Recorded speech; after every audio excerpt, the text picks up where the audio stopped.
नमस्कार. मी Dhananjay Kulkarni. Universal news चॅनलमध्ये आपले स्वागत आहे. आजचे विशेष संपादकीय हिंदू हृदय सम्राट बाळासाहेब ठाकरे यांनी ज्वलंत हिंदुत्वाचा नारा देत शिवसेना स्थापन केली. शिवसेनेचा भगवा मुंबई महापालिकेवर फडकावला.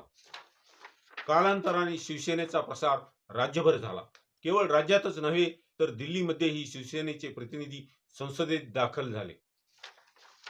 बाळासाहेबांचे हिंदुत्व हे हिंदुस्थान देशावर प्रेम करणारे असल्याने त्यांची कीर्ती जगभर पसरली.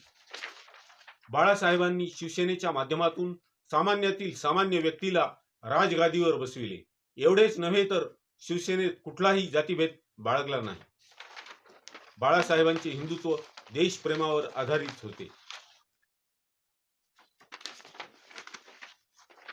देशविरोधी मुस्लिमांची मात्र त्यांनी कधीही गय केली नाही. जनतेने त्यांना हिंदू हृदय सम्राट ही पदवी दिली. पाहत रहा युनिव्हर्सल न्यूज चॅनलला लाईक करा, शेअर करा, सबस्क्राईब करा. जय हिंद, जय महाराष्ट्र.